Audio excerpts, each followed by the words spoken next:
Olá, sejam todas, todos e todes muito bem-vindos a mais uma atividade da Conferência Ethos, que começa agora. Eu sou a Marina Esteves, eu sou coordenadora de projetos em práticas empresariais e políticas públicas aqui no Instituto Ethos, com foco na agenda de meio ambiente, responsabilidade socioempresarial e enfrentamento à crise climática. Hoje eu vou ser a moderadora da nossa atividade, uma atividade oferecida pela nossa parceira institucional Natura, com o título Bioinsumos pela preservação da floresta em pé. Introduzindo um pouco aqui o nosso painel, a OCDE estima que a bioeconomia movimenta globalmente até 2 trilhões de euros e gera 22 milhões de empregos. No Brasil, o potencial de desenvolvimento ainda é maior, dada a riqueza da nossa biodiversidade em seus diferentes biomas, né? A inovação é uma grande aliada da bioeconomia. Com iniciativas de pesquisa e desenvolvimento, é possível chegar a benefícios múltiplos, como, por exemplo, contribuir para a preservação dos biomas e da floresta em pé, para o manejo sustentável e o desenvolvimento econômico das comunidades, das áreas preservadas, além de desenvolver novos ativos para diversos tipos de mercado, incluindo o de cosméticos. Nesse diálogo, traremos aqui algumas iniciativas de investimento em pesquisa e desenvolvimento de cosméticos feitos a partir de insumos biodiversos e que contribuem para a preservação dos diferentes biomas brasileiros. Sem mais delongas, nosso objetivo aqui hoje é escutar esses nossos incríveis convidados, então eu gostaria de já começar a apresentá-los. Nosso primeiro convidado de hoje é Marco Nogueira, é secretário executivo do Comitê Gestor do Portfólio de Insumos Biológicos da Embrapa. O Marco também é pesquisador da Embrapa Soja desde 2010 e atual secretário executivo do Comitê Gestor do Portfólio, como eu comentei. Orientador pelos programas de pós-graduação em Microbiologia e Agronomia da Universidade Estadual de Londrina, suas principais linhas de pesquisa são em bioindicadores de qualidade do solo, fixação biológica de nitrogênio e tolerância à seca. Seja bem-vindo, Marco. Nosso segundo palestrante que se junta a nós hoje é o Daniel Pinheiro, que é cofundador da Simbiose Amazônica. Além de ser cofundador da Simbiose, também é empreendedor e CEO da startup de bioeconomia Biozer da Amazônia. Seja bem-vindo também, Daniel. Por último, contamos com a participação de Priscila Mata, que é gerente de sustentabilidade da Natura &Co, Latam. Está há mais de 15 anos na Natura e atualmente exerce o cargo de gerente sênior de sustentabilidade da Natura, com foco em biodiversidade e Amazônia. Possui mestrado e doutorado em antropologia pela Universidade de São Paulo. Então, sejam todos muito bem-vindos, você também, Priscila, muito bom ter esse grupo de especialistas conosco aqui hoje. E eu já quero começar o nosso debate na mesma ordem que eu fiz a apresentação, então a primeira pergunta vai para o Marco. Marco, gostaria de começar pedindo que você falasse um pouco do potencial econômico do uso de bioinsumos e também da contribuição que o uso sustentável desses recursos pode trazer à preservação da floresta em pé. Fique à vontade com o seu tempo, Marco. Olá, muito obrigado. É um prazer estar aqui com vocês, para falar um pouco deste assunto bastante instigante, bastante novo para nós, em voga, e cada vez mais a sociedade despertando para a importância dos insumos biológicos. E na agricultura não é diferente, nós fazemos uso desses insumos biológicos, ou bioinsumos, como queiram, e dentro dessa gama de insumos biológicos, nós podemos dizer aí que temos vários grupos de organismos, desde micro-organismos, passando por bactérias, fungos, vírus, até macro-organismos, como insetos, ácaros, extratos de plantas, todos esses seres, todos esses produtos biológicos, eles vão ter aí algum potencial para uso nos sistemas de produção, E quando nós usamos esses insumos biológicos nos sistemas de produção, nós muitas vezes contribuímos para redução de impactos ambientais, nós temos aí um sistema de produção mais sustentável em substituição a insumos químicos tradicionais, por exemplo, E dessa maneira produzir com mais sustentabilidade e, inclusive, aumentando a eficiência dos processos produtivos, né? E uma vez aumentando a eficiência dos processos produtivos, a gente consegue, por exemplo, produzir mais em menos área, né? E isso é um aspecto bastante importante no que se refere à diminuição de pressão sobre novas áreas. Se eu consigo ser mais eficiente, produzindo mais, com insumos biológicos, em complementação ou substituição aos insumos convencionais, eu diminuo a pressão sobre novas áreas, né?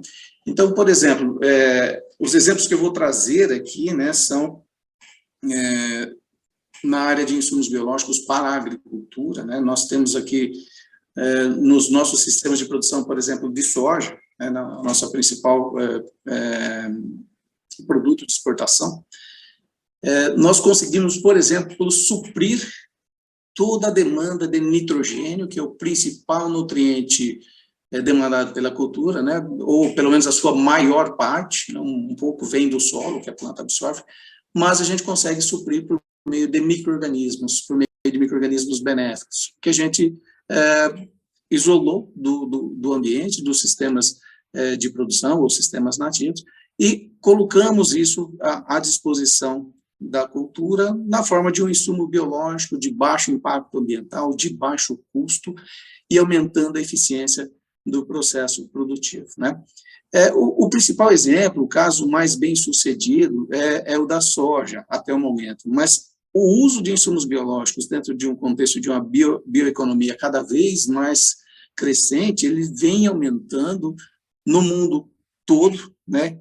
E no Brasil não é diferente, né? O uso de insumos biológicos nos sistemas de produção, eles vêm aumentando a casa aí de 2 dígitos ao ano, né? Por exemplo, os inoculantes empregados na cultura da soja são aí já comercializados na ordem de mais de 100 milhões de doses desses insumos biológicos para a produção, para o sistema de produção de soja, né?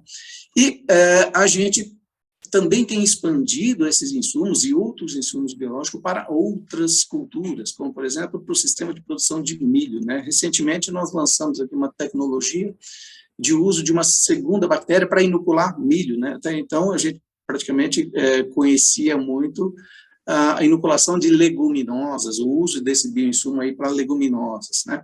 Mas recentemente, né, digo, cerca de 10 anos, a gente já vem usando esse insumo aí, recomendando para inoculação de milho. O que ele faz? Ele não substitui o fertilizante nitrogenado, como acontece na cultura da soja, mas ele aumenta a eficiência de uso do fertilizante, né? Aumentando a eficiência de uso do fertilizante, ele diminui as chances de perdas, por exemplo, do nitrogênio que é colocado na cultura do milho, né? Então, de forma que, aumentando a eficiência de uso desse fertilizante pela gramínea, a gente consegue fazer uma redução de dose, né? Eu posso produzir a mesma coisa, ou até mais, com menos fertilizante. Então, isso poupa o ambiente, poupa terra, né? Essas tecnologias que nós empregamos, esses recursos biológicos, aumentando a eficiência do sistema produtivo, nós chamamos de tecnologias poupa-terra. Por que nós chamamos de tecnologias poupa-terra? Porque, aumentando a eficiência do processo produtivo, como disse há pouco, a gente consegue produzir o mesmo ou até mais na mesma área, diminuindo produção, ou melhor, diminuindo a pressão sobre novas áreas, né? Então, isso diminui o impacto aí, nas áreas de produção. Um outro exemplo, né, de insumo aí, de bioinsumo, que a gente pode contribuir para os sistemas produtivos. O Brasil tem hoje cerca de 180 milhões de hectares de pastagens. Uma boa parte dessas pastagens estão num certo grau, num certo nível de degradação, né? São pastagens com baixo potencial de suporte, com baixa capacidade de fornecimento de alimento para o gado, né?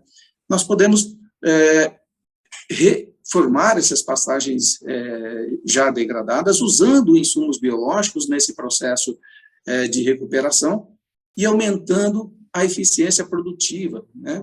Hoje, usando algumas bactérias que a pesquisa selecionou e colocou à disposição do produtor, nós conseguimos aumentar a eficiência de aproveitamento dos nutrientes também nas pastagens, aumentando a produção de biomassa, né, de forragem, da ordem de 10%, 20%, e o teor de proteínas também da ordem de 10%, ou seja, eu consigo ter uma taxa de lotação maior numa mesma área, porque a forragem que está ali, ela consegue produzir mais com a ajuda dos micro-organismos benéficos que a gente coloca para auxiliar a planta a ser mais eficiente nesse sistema de produção, né? Então, nesse aspecto também, por exemplo, um cálculo rápido aí fazendo, né? Se a gente recuperar as nossas pastagens e torná-las mais produtivas, isso não é muito difícil de se fazer, nós podemos aí liberar de cara cerca de 30 milhões de hectares de áreas de pastagens para serem ocupados com áreas de produção de grãos, sem precisar derrubar uma árvore sequer. Então, nós podemos aumentar aí a nossa área de cultivos anuais, cultivos de grãos, para várias culturas, avançando apenas em cima de pastagens que acabam liberando área, porque com a reforma, com o uso de insumos adequados, inclusive insumos biológicos, conseguem se tornar mais eficientes, né, produzir mais na mesma área. E tudo isso, então, contribui, novamente, né, para diminuir a pressão sobre novas áreas. E nós chamamos isso, então, de tecnologias poupa-terra, né? Hoje, se a gente quisesse manter os níveis de produtividade com o potencial produtivo que a gente tinha há 20, 30 anos atrás, nós precisaríamos praticamente o dobro de área para a produção de grãos. Graças à evolução tecnológica que nós vimos conseguindo nos últimos anos, aumentando os níveis de produtividade por melhores práticas de manejo,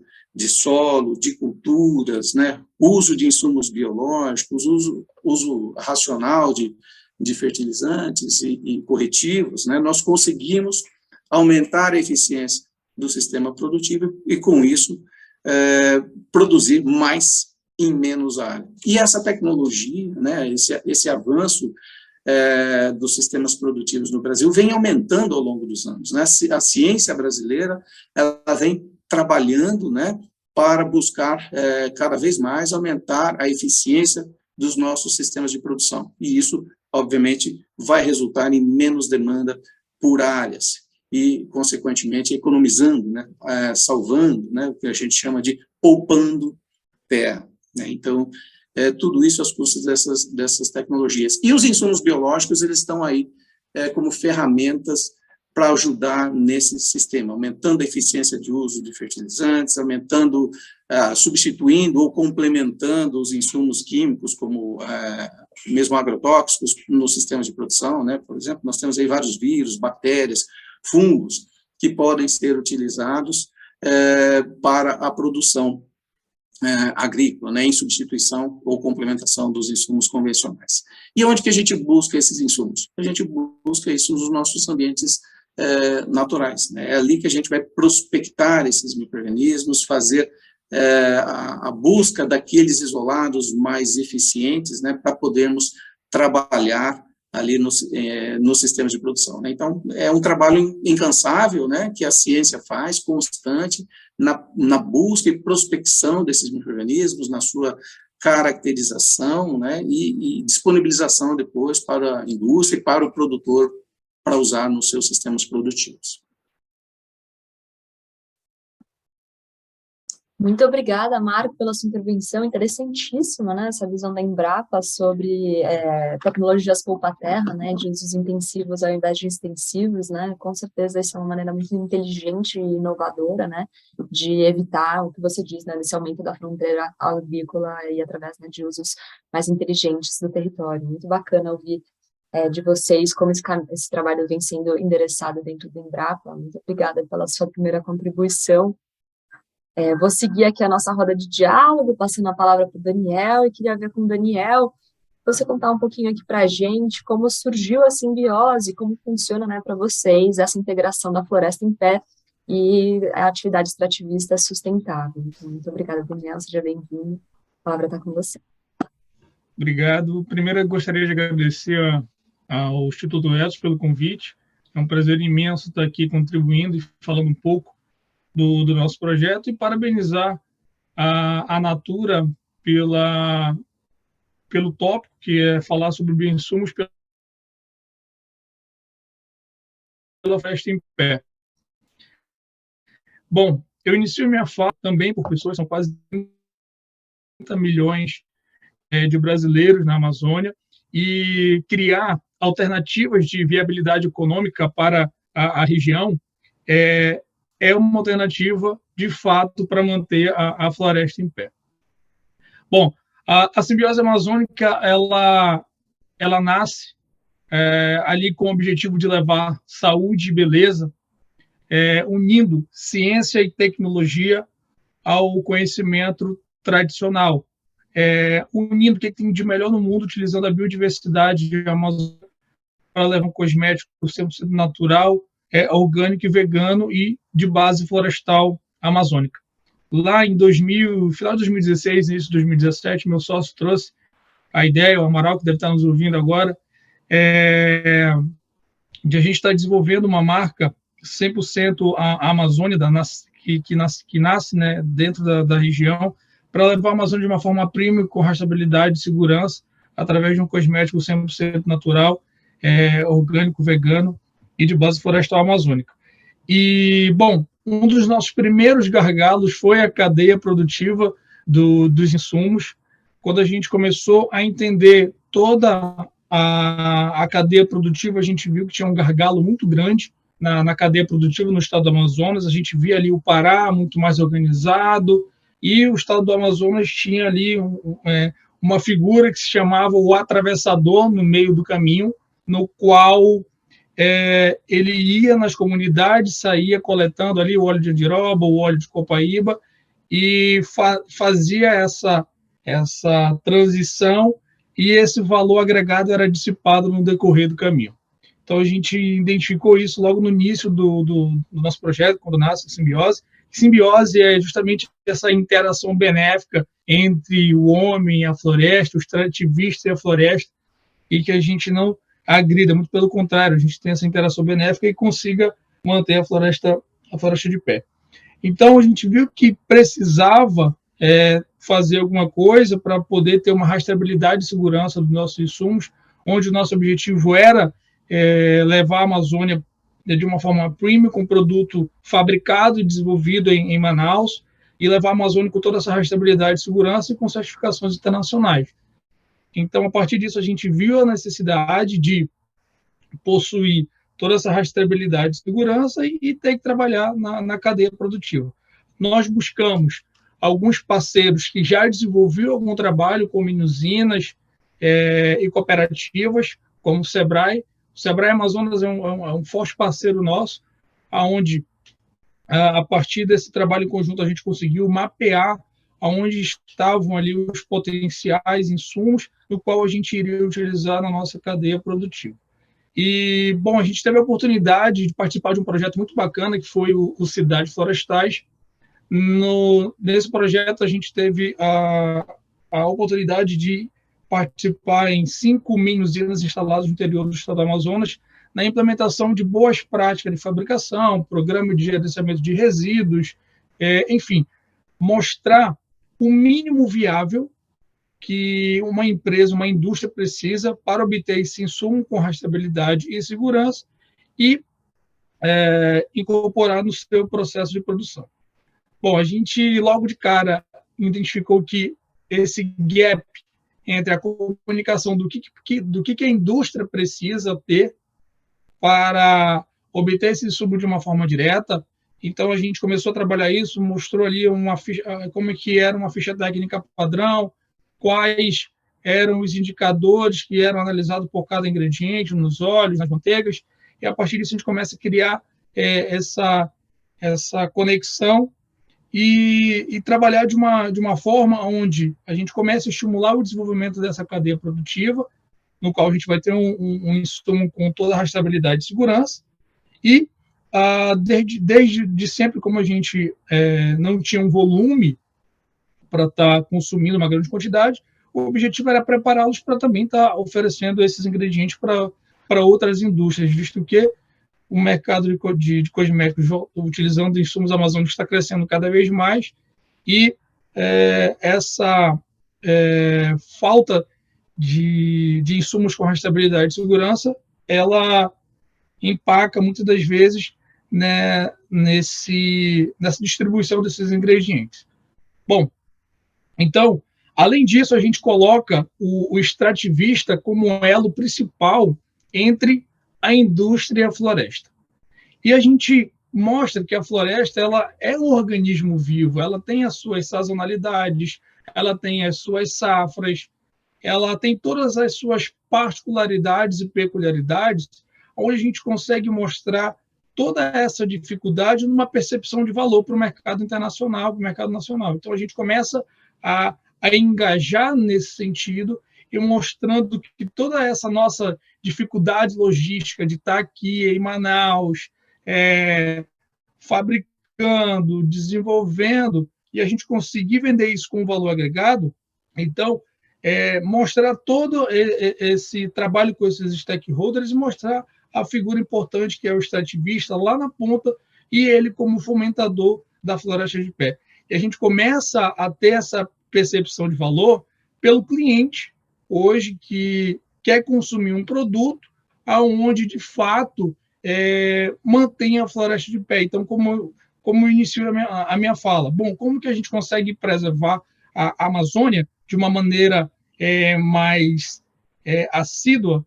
Então, eu coloco a Amazônia é formada por brasileiros, então a gente tem que levar alternativa de viabilidade econômica para os extrativistas, para os caboclos, para os ribeirinhos, e fazer com que esse valor agregado fique lá na ponta e a gente consiga ter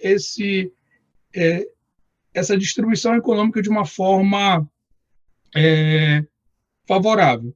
Então, a Simbiose Amazônica ela vem trabalhando isso, a gente hoje está indo para o quarto ano no mercado, tem muita coisa a fazer, mas a gente é apaixonado pelo que faz aqui. Hoje a gente já começou a colocar no mercado produtos aonde a gente consegue estar trabalhando todo esse storytelling e essa verdade que a gente vem desenvolvendo. E a gente acredita que trabalhar todo esse ecossistema vai fazer com que essas novas alternativas econômicas desses bioinsumos, tanto para a indústria cosmética e no futuro próximo para a indústria de fármacos, a gente crie um novo modelo econômico para a região.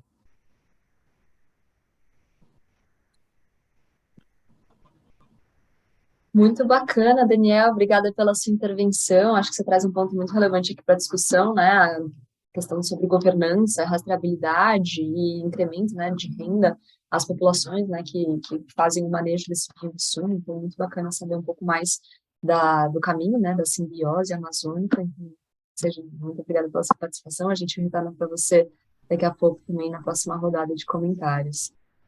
Agora eu queria passar para a Priscila e aproveitar para perguntar para a Priscila. A Natura tem esse olhar, né, de trazer o bioinsumo para a cadeia produtiva de cosméticos, em linhas de produtos como a Ecos, né, super conhecida. E eu queria ver se você poderia comentar um pouco, né, de como a Natura trabalha esses produtos e como tem sido a experiência de vocês com essa pesquisa e desenvolvimento desses novos bioinsumos junto às populações, né, enfim, trazer um pouquinho da sua experiência. Muito obrigada, Priscila. Tá certo, muito obrigada, gente, boa tarde. Muito contente de estar aqui com vocês, discutindo esse tema que é tão caro, tão importante, né, para o Brasil e para o mundo.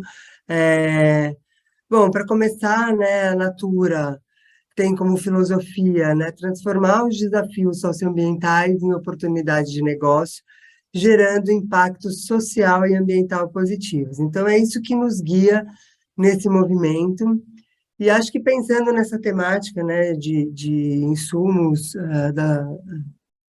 de pesquisa da sociobiodiversidade, de bioeconomia, a gente, desde a criação da Natura, 1969, a gente já tem como direcional usar ingredientes naturais, né? Então, a gente já nasce com essa abordagem.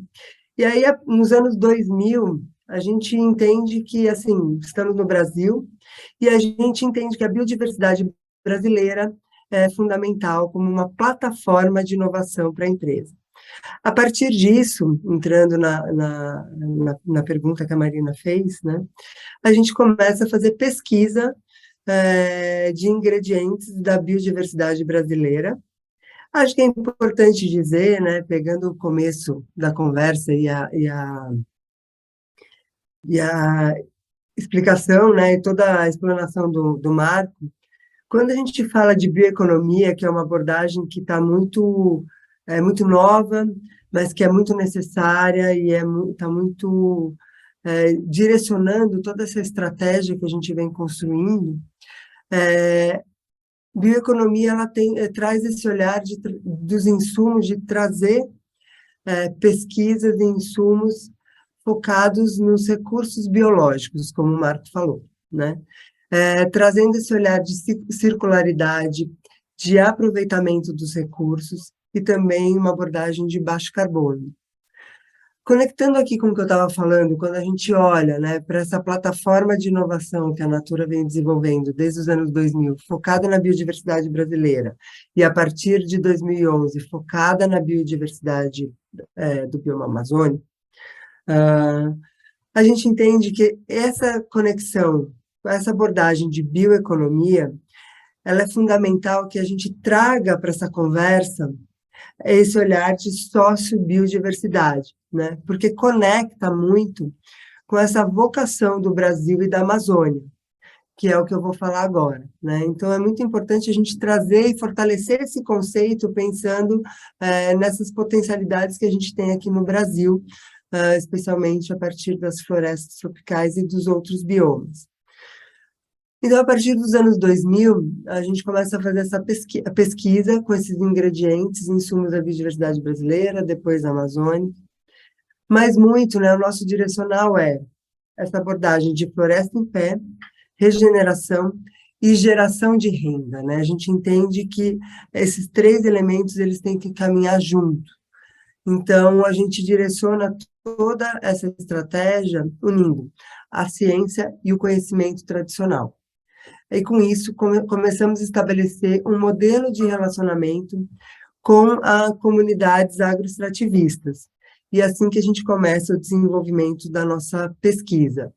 Então, a gente leva, né, esse conhecimento acadêmico com essa ciência baseada no conhecimento tradicional, e com isso a gente começa esse desenvolvimento dos ingredientes, que hoje são bioingredientes.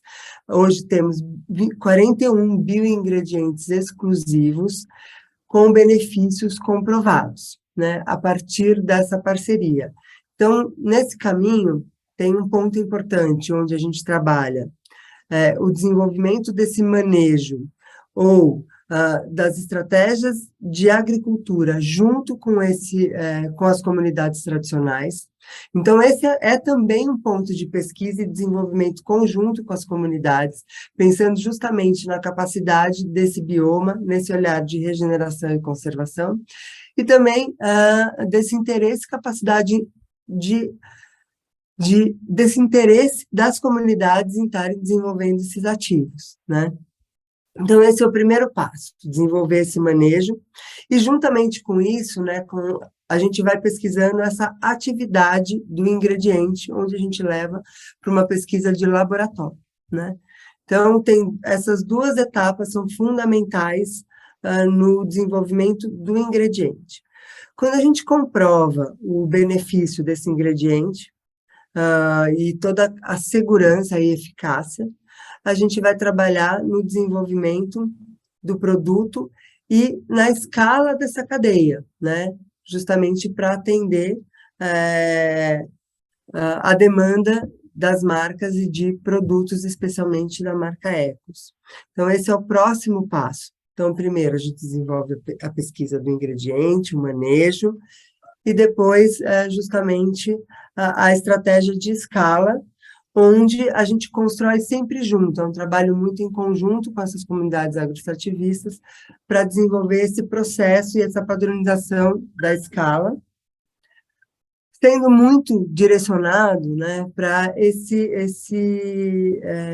a gente tem como foco a agregação de valor local. Então, muitas vezes, dependendo da comunidade, dependendo da região onde a gente está, a ideia é sempre gerar e agregar valor local, sendo que, ao invés da gente comprar, o que significa isso? Ao invés da gente comprar uma semente, a gente investe junto com as comunidades para desenvolver uma unidade de beneficiamento local, onde a gente compra um óleo, por exemplo, né? Então, com isso, você transfere tecnologia, junta saberes e agrega valor para esse produto localmente. Então, esse é o caminho que a gente percorre junto com essas comunidades. E para garantir todo esse processo, nós temos um selo, né, de comércio ético. Então, a gente, esse selo, ele garante, né, esse olhar de conservação, regeneração, que a gente está praticando um comércio ético junto com essas comunidades, ou seja, onde a gente pratica um preço justo, onde a estrutura de custos, todo esse modelo comercial, né, que é baseado em contrato, em pagamento adiantado, numa visão de médio prazo, isso tudo é construído junto com as comunidades, né? Acho que é esse olhar sistêmico que a gente tem que ter quando a gente constrói e desenvolve esse caminho de bioingredientes em parceria com as comunidades. Essa é a trajetória que a gente vem desenvolvendo ao longo dos anos, desses 20 anos. Hoje, nós temos parceria com 40 comunidades na região amazônica, onde a gente busca sempre, né, manter os modelos de relacionamento com as mesmas comunidades, por isso a gente tem como estratégia desenvolver cesta de ativos. Desenvolvemos, né, desenvolvimentos exclusivos, 41 bioingredientes, sendo que, para isso, nós temos, pensando nesse processo de desenvolvimento de cadeias, 85 cadeias produtivas. Por quê? Né?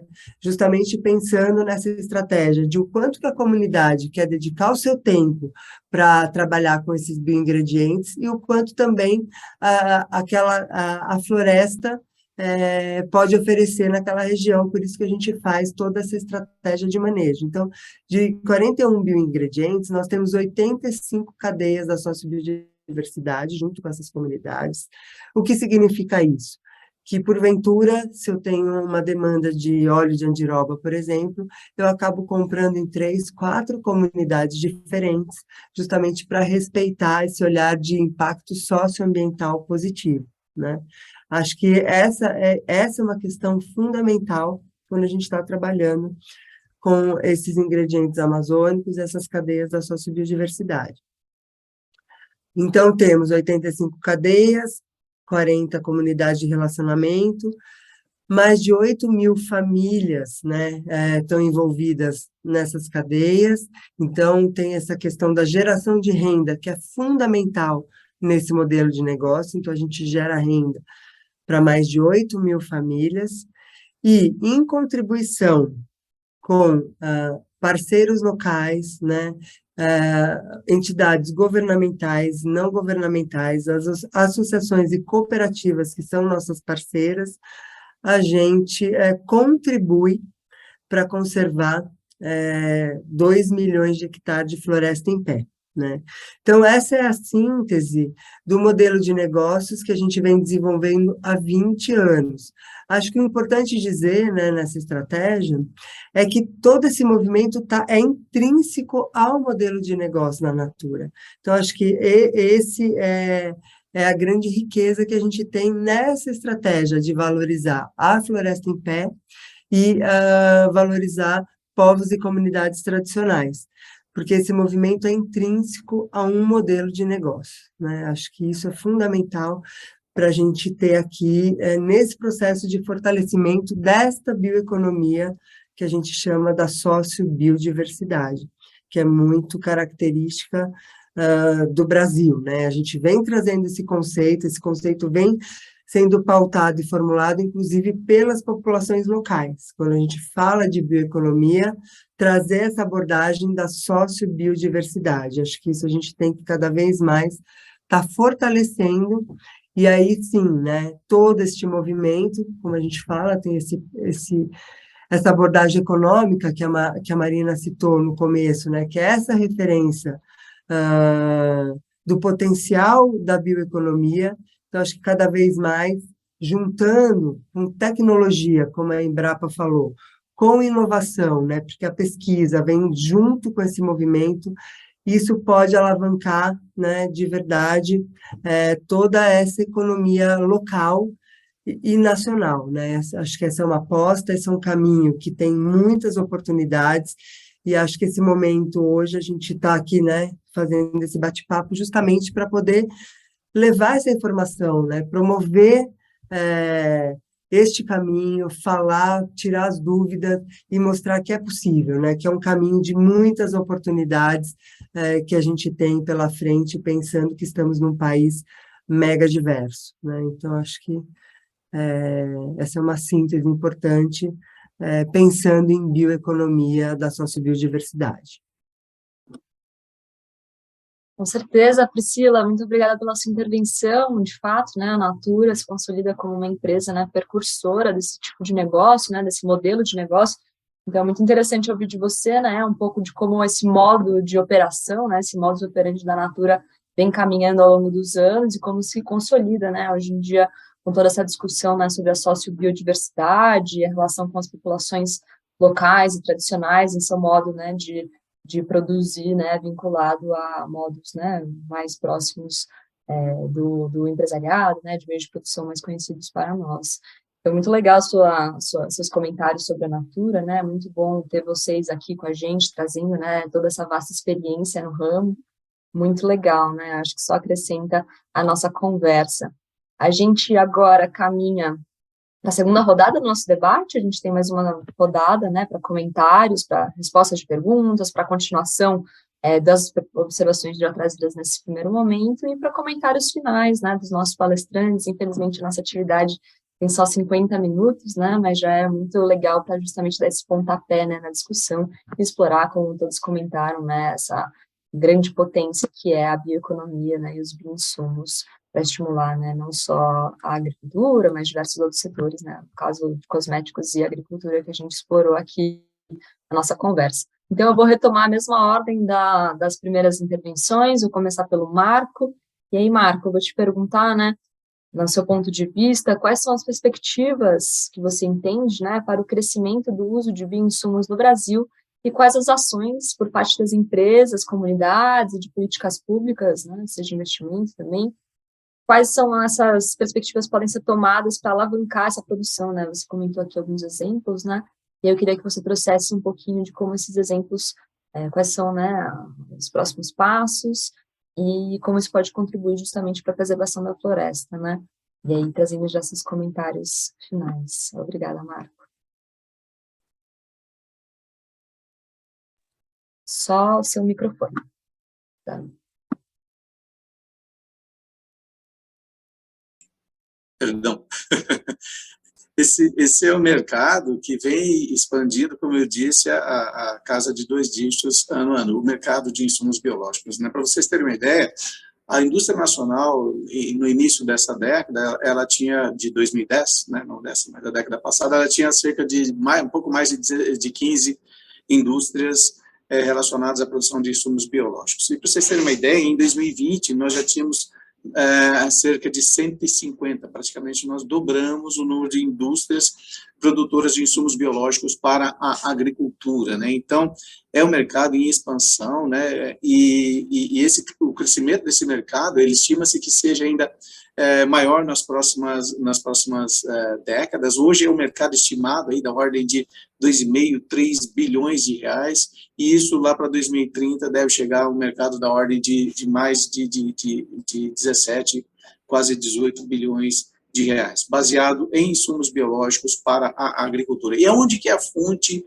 desses insumos biológicos para a agricultura? É a natureza, né? Para vocês terem uma ideia, recentemente, pesquisas da Embrapa chegaram a um produto, né, isolado de uma bactéria isolada da raiz do mandacaru, né, da caatinga, que comprovou, né, a sua eficiência para ser usada como amenizante da seca, do estresse de seca em plantas agrícolas, né, em soja, em milho. Então, uma bactéria, né, extraída de uma planta brasileira, né, que vive ali nas raízes dessa planta, né, purificada, testada quanto à sua eficiência e promover o efeito desejado, se mostrou bastante importante para aumentar a tolerância das plantas de milho e de soja contra seca moderada. Então, a gente vem tendo problemas sérios aí, recorrentes, né, ano após ano,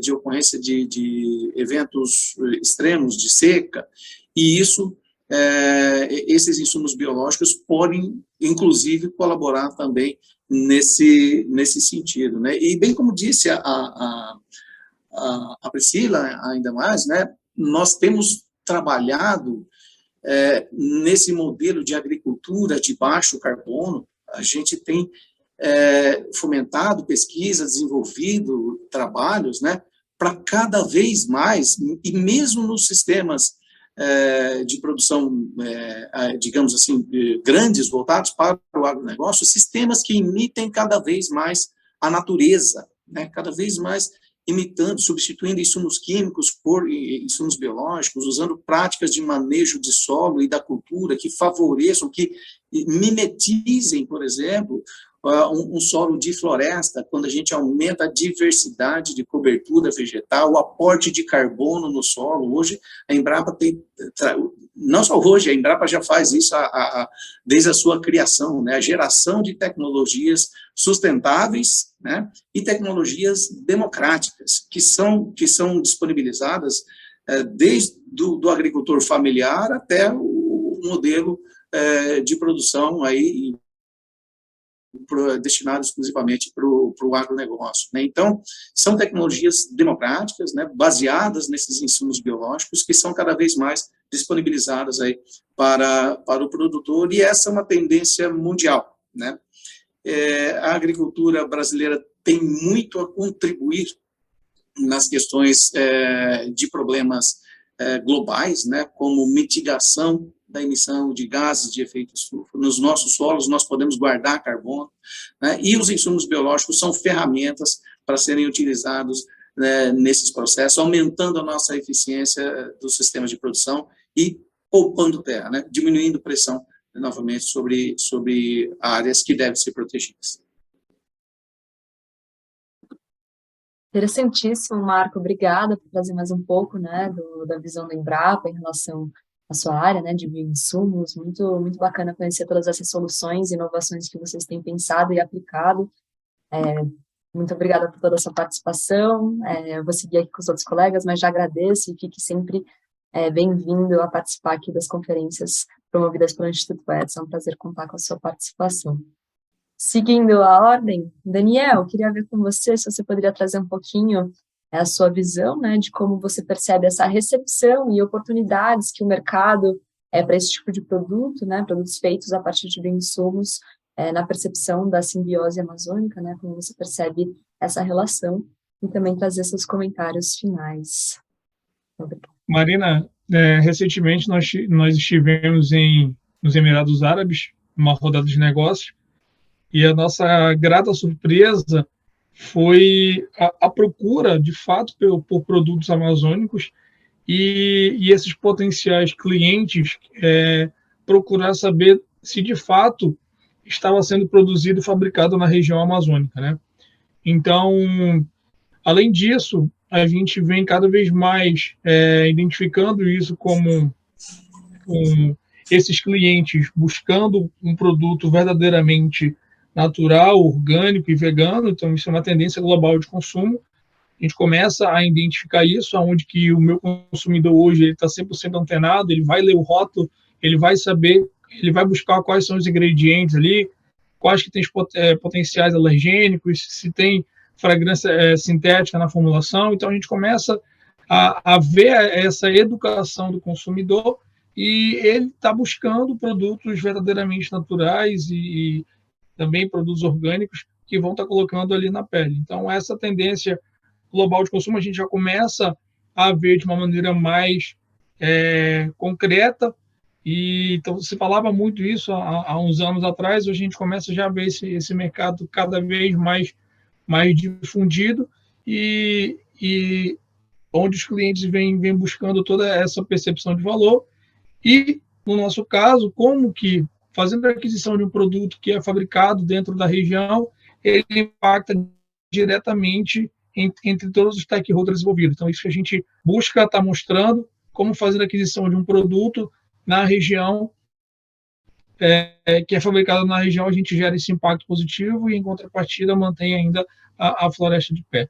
Então, vejo isso como uma tendência global de consumo, essa busca por produtos naturais, tanto na área de cosméticos, na área de alimentos e também na área de medicamentos fitoterápicos, e criar um ecossistema favorável para o desenvolvimento da bioeconomia na região vai estimular tanto o melhor desenvolvimento da cadeia produtiva e também o surgimento de outras startups e outras empresas que vão trabalhar utilizando biotecnologia, vão estar trabalhando junto com a bioeconomia e fomentando um novo modelo um novo modelo econômico ali para a região a médio e longo prazo. Maravilha, muito obrigada, Daniel. Seja também sempre bem-vindo a estar com a gente aqui nas conversas promovidas pela Conferência EDS. Foi um prazer ouvir um pouco mais de você e da simbiose. Muito legal, né, ter essa percepção a gente estava comentando, né, do potencial que esse mercado, que esse segmento, né, de mercado tem. Então, muito legal as suas percepções, só agregam, né, a gente começar a entender essa área como uma potência, né, bastante forte e realmente uma solução muito interessante para o enfrentamento das mudanças do clima, né. Por último, fazer aqui os comentários finais da Priscila, e eu queria também aproveitar e emendar uma última pergunta, pedir para a Priscila se você poderia comentar um pouco mais sobre como a Natura trabalha e pensa a preservação da floresta em pé, né? Claro que você já trouxe um pouco desses insumos na sua primeira fala, só aqui detalhar um pouco mais, e principalmente, né, claro, né, eu sei que vocês estão envolvidos em diversos biomas, com diferentes populações, né, mas mais focado na região amazônica, né? Então, como a Natura concilia esse relacionamento, né, por insumos, por ingredientes, como você comenta, com a floresta em pé. Obrigada, Priscila. Bom, acho que é importante dizer que desde 2011 a gente está direcionando mesmo todos os nossos esforços para a região amazônica, esse é um ponto importante, e sempre com essa abordagem que eu falei, né, de economia focada nessa floresta em pé. Então, acho que o primeiro ponto é esse, né, trabalhar com essas cadeias da sociobiodiversidade, esses bioativos, a partir desse olhar de floresta em pé. Mas hoje não basta mais olhar só para a floresta em pé. Então, cada vez mais a gente tem que trabalhar com práticas regenerativas. Então, esse é o direcionamento que a gente tem que ter hoje em dia. Então, esses são 2 direcionais que a gente segue, justamente pensando nesse olhar de comunidades, floresta e geração de renda, né? Então, sempre olhando para práticas regenerativas. Esse é um ponto fundamental, aliado ao modelo de negócios da Natura e dessas comunidades, né? Então, esse é um primeiro movimento. Um outro movimento super importante, né, pensando no momento que a gente vive hoje, de um índice, de um aumento crescente de desmatamento na região amazônica, né, e esse desmatamento ele pode, de uma forma desordenada, trazer tantos prejuízos econômicos e sociais para o país, né? Então a gente vem atuando muito e temos uma meta pública olhando para um compromisso 2030, Natura & Co, para mobilizar pelo desmatamento zero na região amazônica. Isso significa o quê? Significa, sim, aliar conservação e desenvolvimento, mas a partir desse olhar, né, desse movimento de manutenção de floresta em pé e de práticas regenerativas. E, para isso, né, a gente criou um site que chama plenamata.eco, e nesse site a gente vem trazendo formas de cada um de nós podermos agir pela Amazônia. Então, esse é um ponto importante, né? Então, a gente pode agir pela Floresta em Pé, a partir dessa abordagem de consumo consciente, mas também tem outras formas que a gente pode agir pela Floresta em Pé. Então, a gente cria um movimento com outras instituições, MapBiomas, Infamazônia e HackLab, justamente para poder começar esse movimento de agir pela Floresta em Pé, né? E com isso também a gente cria agora a Rede Amazônia Viva, que ela vai trazer de forma orgânica uma rede de pessoas e instituições para a gente estar atuando nesse movimento de ação por uma floresta em pé. Então, a Natura está muito imbuída nesse movimento. A gente também, o site da Natura, natura.com.br, a gente está trazendo, né, todo esse movimento de floresta em pé. Então, a gente não está trazendo só produtos, né, que aliam esse lugar de consumo consciente, mas também esse movimento de ação pela Amazônia, pela Floresta em Pé, e um movimento onde a gente está mobilizando pelo desmatamento zero. Então, é isso, né? A gente trazer, convocar, né, a sociedade, fazer essa mobilização em rede, para juntos a gente estar preservando esse patrimônio e gerando uma economia para o país. E lembrando que dia 5 é o Dia da Amazônia, então tem um movimento aí muito grande, né? Cada vez mais a sociedade brasileira, global, as populações, as instituições estão se mobilizando por essa Amazônia em Pé, que pensando na Amazônia Legal, ela chega a ser cerca de 60% do território nacional. Então, acho que é isso que a gente tem que considerar, né?